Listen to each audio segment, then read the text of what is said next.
ఉద్రిక్తతల మధ్య చెలో అసెంబ్లీ విజయం మాదే అంటున్న నేతలు.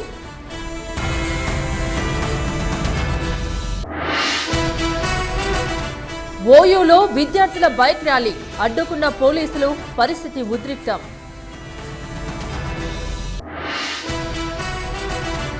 పోలీసుల దిగ్బంధంలో రాజధాని, భారీగా ట్రాఫిక్ జామ్.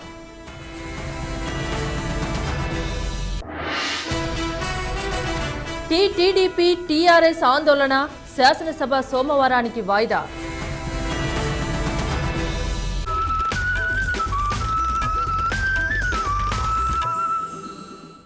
చెలో అసెంబ్లీతో రాష్ట్ర రాజధాని అట్టుడుకుతోంది. జేఏసీ ఇచ్చిన పిలుపుతో రాష్ట్రంలోని పలు ప్రాంతాల నుంచి బయలుదేరిన తెలంగాణ వాదులను పోలీసులు అడ్డుకుని అరెస్టులు చేశారు. తెలంగాణ జాగృతి అధ్యక్షురాలు కవితను పోలీసులు ఇందిరా పార్క్ వద్ద అరెస్ట్ చేశారు. అనంతరం ముషీరాబాద్ పిఎస్ కు తరలించారు. అటు అశోక్ నగర్ క్రాస్ రోడ్ దగ్గర బీజేపీ ఎమ్మెల్యేల అరెస్టు ఉద్రిక్తతకు దారితీసింది. అసెంబ్లీ పక్కనే ఉన్న తెలుగు యూనివర్సిటీ ఎదురుగా ఉన్న రవీంద్ర భారతి వైపు నుంచి విద్యార్థులు అసెంబ్లీ ముట్టడికి ప్రయత్నించారు. ఎంపీలు వివేక్, మందా జగన్నాథం సహా టీఆర్ఎస్ నేతలు జితేందర్ రెడ్డి, వినోద్ నిజాం క్లబ్ నుంచి అసెంబ్లీ ముట్టడికి యత్నించగా పోలీసులు అరెస్ట్ చేశారు. సికింద్రాబాద్ లో స్వామి గౌడ్ ను అరెస్ట్ చేసిన పోలీసులు అశోక్ నగర్ లో జేఏసీ చైర్మన్ కోదండరాంను అదుపులోకి తీసుకున్నారు. ఇనుప గోడలు, ముళ్ల కంచెలు, బ్యారికేడ్ల మధ్య దిగ్బంధనం చేసింది ప్రభుత్వం. అసలు హైదరాబాద్ లో ఒక అప్రకటిత కర్ఫ్యూ వాతావరణం ఉంది. హైదరాబాద్ నగరం అంతా కూడా దిగ్బంధనం చేసేసినారు ఈరోజు. అంటే నైతికంగా తెలంగాణ వాదులు ఇప్పటికే విజయం సాధించారు. చలో అసెంబ్లీ కార్యక్రమాన్ని ప్రభుత్వం 30,000 మంది పోలీసులను పెట్టి తెలంగాణ వ్యాప్తంగా 50,000 మందిని బైండ్ ఓవర్లు, అక్రమ అరెస్టులు చేసి ఇవాళ ప్రభుత్వం ఉద్యమకారుల మీద ఉక్కుపాదం మోపుతా ఉంది కిరణ్ కుమార్ రెడ్డి గారి ప్రభుత్వం. కానీ ఇవాళ ఒక విషయం మాత్రం తెలంగాణ ప్రజలకు అర్థమైంది. పొద్దున 6 గంటలకే పాత అంబాసిడర్ కారులో ముఖ్యమంత్రి గారు వచ్చి కౌన్సిల్ హాల్లో కూర్చున్నారంటే, పొద్దున 6 గంటలకే స్పీకర్ గారు దొడ్డిదారిని వచ్చి అసెంబ్లీలో కూర్చున్నారంటేనే తెలంగాణ వాదులు విజయం సాధించినట్టు లెక్క. అంటే ఇవాళ ఈ ప్రభుత్వం ఏ రకంగా వ్యవహరిస్తా ఉంది. ముఖ్యమంత్రి గారు, స్పీకర్ గారే పొద్దున 6 గంటలకు వచ్చి అసెంబ్లీలో కౌన్సిల్ హాల్లో కూర్చున్నారంటేనే ఎంత తీవ్రత ఉంది, తెలంగాణ ప్రజల నుంచి ఎంత ఒత్తిడి ఉందనేటువంటిది చెప్పకనే ముఖ్యమంత్రి గారే చెప్పారు, స్పీకర్ గారే చూపించారు. అత్యవసర పరిస్థితి విధించినప్పుడు కూడా ఈ రకంగా పోలీసులు మరి దౌర్జన్యం చేయలేదు. ఇళ్లలో ఉన్నటువంటి వాళ్ళు, మరి రాత్రికి రాత్రి నిద్రపోతున్నటువంటి వాళ్ళు ఇళ్ల మీద పడి పోలీసులు వేలాది మందిని ఈరోజు రాత్రి అరెస్ట్ చేయడం జరిగింది. మన హైదరాబాద్ పోలీసులను, మన ఆంధ్రప్రదేశ్ పోలీసులను పాకిస్తాన్ బార్డర్కు పంపించి అక్కడ పాకిస్తాన్ ఉగ్రవాదులు రాకుండా చర్యలు తీసుకున్నట్లయితే దేశానికి ఉపయోగపడుతుంది తప్ప ఈరోజు హైదరాబాద్ ప్రజలను, మధ్యతరగతి ప్రజలను, ఉద్యోగస్తులను అనేక రకాలుగా ఇబ్బందులకు గురి చేస్తూ ఈరోజు మరి అడుగడుగునా ఏదైతే పోలీసులు హైదరాబాద్ ప్రజలను వేధిస్తున్నారో, ఉద్యమాన్ని అణిచివేసేటువంటి ప్రయత్నం చేస్తున్నారో భారతీయ జనతా పార్టీ తీవ్రంగా ఖండిస్తున్నది. ఈరోజు అరెస్ట్ చేసినటువంటి వేలాది మంది ఉద్యమకారులను ఈరోజు వెంటనే విడుదల చేయాల్సిందిగా, ఈరోజు ప్రజాస్వామ్యబద్ధంగా ఈరోజు ప్రజలకు ఈ యొక్క ఉద్యమం చేసేటువంటి హక్కు ప్రజలకున్నది. ఇంకా వందలాదిగా జాగృతి కార్యకర్తలు, అదేవిధంగా తెలంగాణ వాళ్ళంతా కూడా చుట్టుపక్కలనే మోహరించున్నాం. దఫాలుగా ముట్టడిస్తాం. పోలీసు వాళ్ళందరినీ కూడా మనసుని ఓటనియకుండా పొద్దునండి సాయంత్రం వరకు ఇవాళ హైదరాబాద్ నగరం మీద మాకున్నటువంటి హక్కుని డెఫినెట్ గా చూపించింది. జై తెలంగాణ. ఈ రకంగా అరెస్ట్ ఏ రకంగా చూస్తారు మేడం?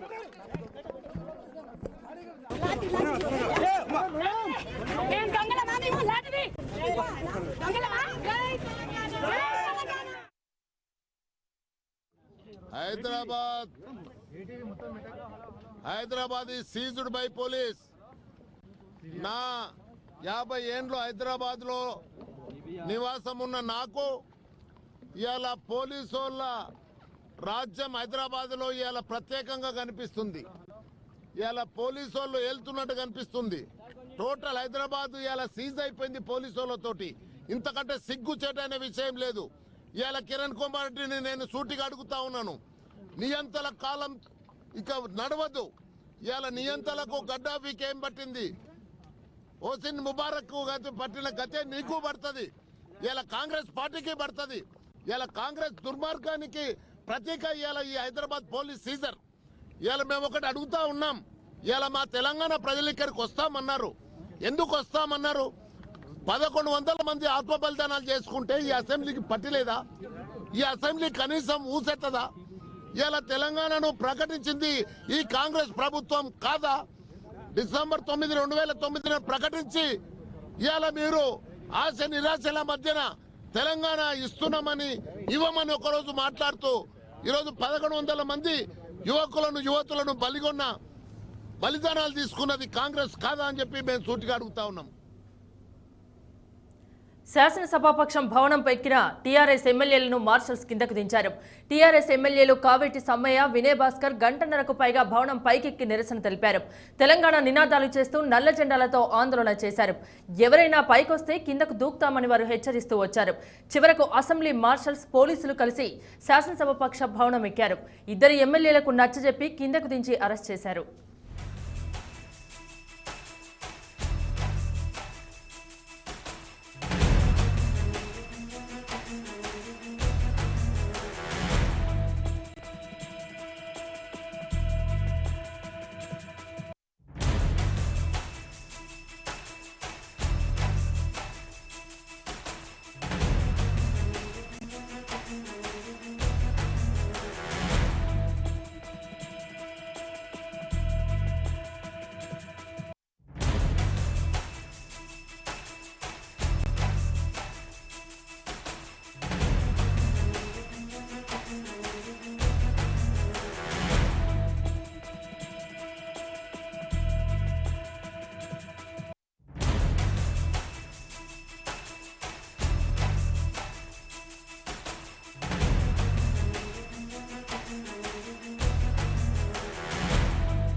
ఉస్మానియా యూనివర్సిటీ రణరంగంగా మారింది. క్యాంపస్లో బైక్ ర్యాలీ నిర్వహిస్తున్న విద్యార్థులను ఎన్సీసీ గేట్ దగ్గర పోలీసులు అడ్డుకున్నారు. పోలీసులకు విద్యార్థులకు మధ్య వాగ్వాదం చోటు చేసుకుంది. విద్యార్థులు పోలీసులపై రాళ్లు రువ్వారు. టైర్లు, చెత్తకుండిలో నిప్పు పెట్టారు. దీంతో పరిస్థితి ఉద్రిక్తంగా మారింది. ప్రజాస్వామ్యయుతంగా చేపట్టిన చెలో అసెంబ్లీకి అనుమతినివ్వకపోగా పోలీసులు దౌర్జన్యం చేస్తున్నారని విద్యార్థులు మండిపడ్డారు.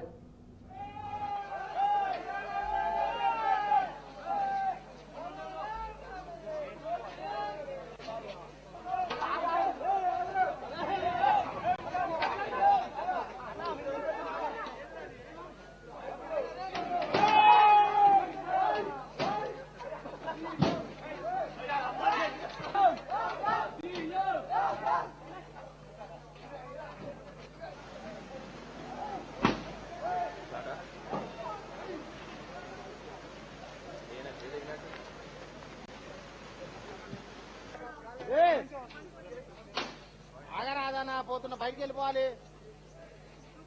నేను నా పని నేను కూర్చుంటా అన్న ఏం చేస్తాను అన్నకపోతే ఏమన్నది మరి ఏం చేయాలి? నేనేం చేయాలి? ఏమన్నా పేరు అయితే పేరు పెట్టి ఏం చేయాలి?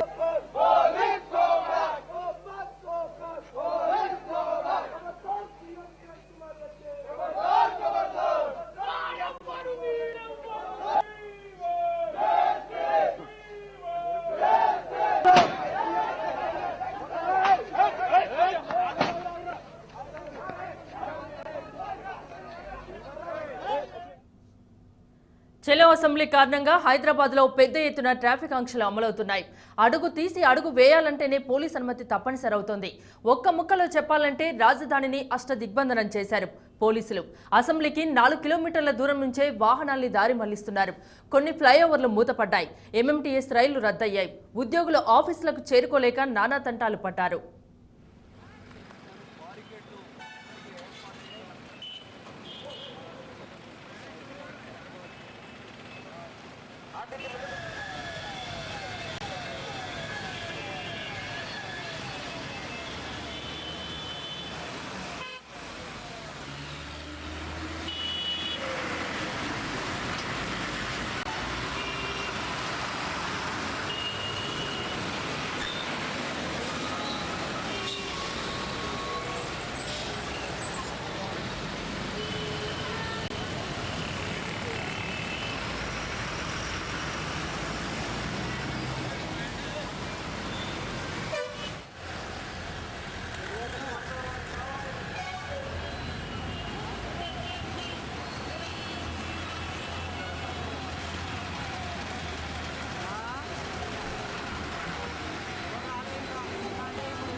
అసెంబ్లీలో 4వ రోజు కూడా ప్రతిష్టంభన కొనసాగింది.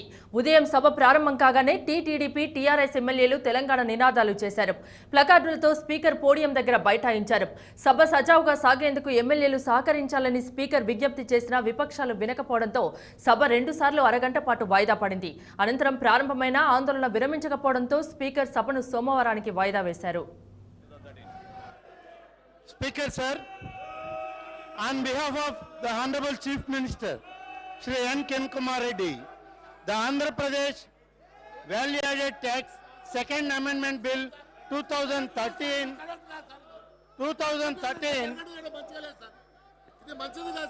leave to introduce the bill.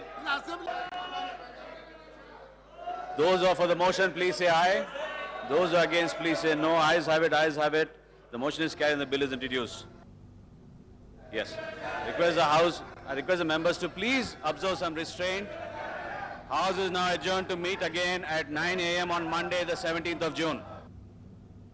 UPA chairperson Sonia ప్రతిష్టాత్మకంగా తీసుకున్న జాతీయ ఆహార భద్రతా బిల్లుకు ఇప్పట్లో మోక్షం లభించట్లేదు.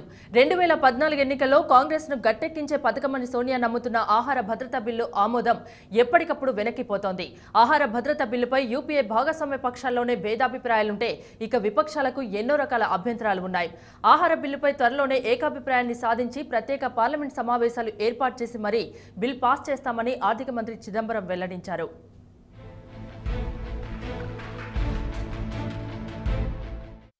దేశ చరిత్రలోనే అత్యంత కీలకమైన భారీ వ్యయప్రయాసలతో నిండిన పథకం. 120 కోట్ల జనాభాలో అత్యధిక శాతం మంది అంటే 80 కోట్ల మంది నేరుగా ప్రభావితమయ్యే పథకం. ఏ పథకానికి ఖర్చు కానంత మొత్తంలో అంటే 130 లక్షల కోట్ల రూపాయలు వ్యయమయ్యే స్కీమ్. అన్నింటికీ మించి కొడిగట్టుకుపోతున్న కాంగ్రెస్ పార్టీని సంక్షోభం నుంచి గట్టెక్కించి 2014లో అధికారానికి చేరువ చేసే మాస్టర్ ప్లాన్. అదే జాతీయ ఆహార భద్రతా బిల్లు. దేశ జనాభాలో 67% మంది అంటే దాదాపు 80 కోట్ల మందికి ఇకపై తిండి గింజల కొరత ఉండదు. ఆహార భద్రతా బిల్లు చట్ట రూపంలోకి వస్తే పేద ప్రజలకు ఒక్కొక్కరికి రోజు 5 కిలోల చొప్పున ఆహార ధాన్యం దొరుకుతుంది. అది కూడా కిలోకి రూపాయి నుంచి 3 రూపాయల లోపే. ఇప్పుడు ప్రజా పంపిణీ వ్యవస్థ ద్వారా దాదాపు అన్ని రాష్ట్రాల్లో రేషన్ సరఫరా అవుతున్నప్పటికీ ఆహార భద్రతా బిల్లు చట్టమైతే తిండి గింజలపై హక్కు ఏర్పడుతుంది. 2014 ఎన్నికలకు కాంగ్రెస్ తురుపు ముక్కగా భావించే ఈ స్కీమ్ అమలులోకి వస్తే ప్రజల్లో తమ ప్రతిష్ట గణనీయంగా పెరుగుతుందని కాంగ్రెస్ పక్షాలు విశ్వాసంతో ఉన్నాయి. ఆహార భద్రతా బిల్లుపై యూపీఏ భాగస్వామ్య పక్షాల్లోనే భేదాభిప్రాయాలొచ్చాయి. ఎన్సీపీ అధ్యక్షుడు కేంద్ర మంత్రి శరద్ పవార్ ఈ స్కీంపై అభ్యంతరాలు ప్రకటించారు. మరాఠా యోధుణ్ణి ప్రధాని ఒప్పించినప్పటికీ ప్రతిపక్షాలు ఆహార భద్రతపై పార్లమెంట్లో చర్చించాల్సిందేనని పట్టుబడుతున్నాయి. పార్లమెంట్ సమావేశాల్లో చర్చించి ఆమోదించడం ప్రస్తుత పరిస్థితుల్లో సాధ్యం కాని పని అని కాంగ్రెస్ నేతలకు తెలుసు. అందుకే ఆహార భద్రతపై ఆర్డినెన్స్ జారీకి రంగాన్ని సిద్ధం చేసింది. రానున్న లోక్సభ ఎన్నికల్లో ఓట్లు కురిపించే ఈ పథకాన్ని సాధ్యమైనంత త్వరగా అమలులోకి తెచ్చేందుకు కాంగ్రెస్ పావులు కదుపుతోంది. చకచకా అడుగులేసి యూపీఏ భాగస్వామ్య పక్షాలను ఒప్పించింది. బిల్లుకు చట్టబద్ధత కల్పించే విషయంలో క్రెడిట్ మొత్తం తమకే దక్కాలనుకుంటున్న కాంగ్రెస్ విపక్షాలను దీనికి దూరంగా ఉంచాలనుకుంది. అయితే బిల్లును పార్లమెంట్లో పెట్టాలనుకుంటే విపక్షాల మద్దతు అవసరమనుకున్న యూపీఏ వారితో కూడా చర్చించేందుకు ముందుకొచ్చింది. యూపీఏ సర్కార్ ప్రతిష్టాత్మకంగా తీసుకున్న ఆహార భద్రత బిల్లుకు ఇప్పట్లో ఆమోదముద్ర పడే అవకాశాలు కనపడ్డం లేదు. ఆహార భద్రత పథకం కోసం ప్రత్యేక ఆర్డినెన్స్ రూపొందించాలన్న ప్రతిపాదనకు కేంద్ర కేబినెట్లో ఏకాభిప్రాయం కుదరలేదు. మరోసారి అన్ని రాజకీయ పార్టీలను సంప్రదించి తుది నిర్ణయం తీసుకోవాలని మెజార్టీ మంత్రులు అభిప్రాయపడ్డారు. ఏకాభిప్రాయ సాధనకు అందర్నీ ఒప్పించే పని కేంద్ర మంత్రులు కమల్నాథ్, కేవీ థామస్లకు అప్పగించింది. భాగస్వామ్య పార్టీలు అంగీకరిస్తే ప్రత్యేక పార్లమెంట్ సమావేశాలను ఏర్పాటు చేసి బిల్ పాస్ చేస్తామని కేంద్ర ఆర్థిక మంత్రి చిదంబరం స్పష్టం చేశారు. బిల్లు సిద్ధంగా ఉంది. మేము విపక్షాల మద్దతు కోరుతున్నాం. సహకరిస్తామని విపక్షాలు మాటిస్తే మేము దీన్ని ప్రత్యేక పార్లమెంటు సమావేశాల్లో పాస్ చేయిస్తాము. ఓవైపు 2014 ఎన్నికలు తరుముకొస్తుండటంతో సాధ్యమైనంత త్వరగా ఆహార భద్రతా బిల్లును ఆర్డినెన్స్ రూపంలో తేవాలని యూపీఏ ఎత్తులు వేస్తోంది. ఇంత భారీ స్కీమ్ను పార్లమెంట్లో చర్చ లేకుండా ఆర్డినెన్స్ ద్వారా అమలులోకి తేవడం ప్రజాస్వామ్య స్ఫూర్తికే విరుద్ధమని విపక్షాలు ఆక్షేపిస్తున్నాయి. యూపీఏ మాత్రం మరో వారం 10 రోజుల్లో ఆర్డినెన్స్ ద్వారా ఆహార భద్రతా బిల్లుకు చట్టబద్ధత కల్పించాలనే పట్టుదలతో ఉంది.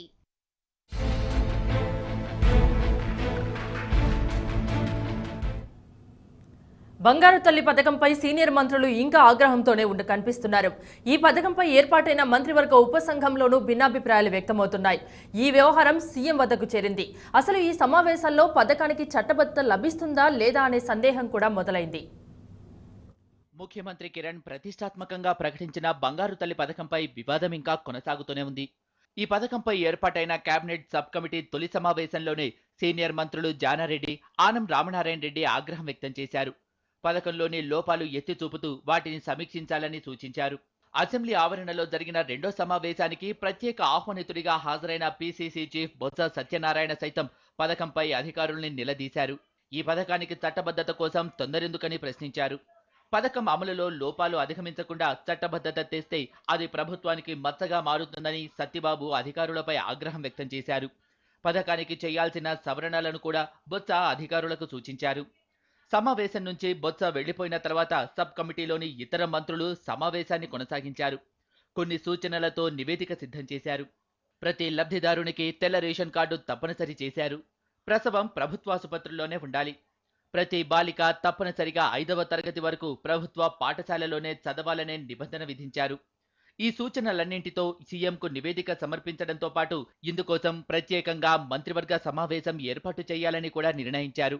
కాగా ప్రస్తుత అసెంబ్లీ సమావేశాల కాలంలోనే బంగారు తల్లికి చట్టబద్ధత తీసుకొచ్చేలా పట్టుదల చూపిస్తున్నారు. అయితే సీనియర్ల నుంచి వస్తున్న అభ్యంతరాలతో ఇది సాధ్యమా అనే సందేహాలు మొదలయ్యాయి. 1-2 రోజుల్లోనే మంత్రివర్గ సమావేశం ఏర్పాటు చేసి సీఎం స్వయంగా సీనియర్ల అనుమానాలను తీర్చే అవకాశం కనిపిస్తోంది. మొత్తం మీద బంగారు తల్లి పథకం తన ప్రతిష్టను పెంచుతుందనుకున్న ముఖ్యమంత్రి కిరణ్ కు సీనియర్ల అభ్యంతరాలతో పథకానికే అవాంతరాలు ఎదురవుతున్నాయి. ఈ సమస్యల్ని ముఖ్యమంత్రి ఎలా పరిష్కరించుకుంటారో చూడాలి.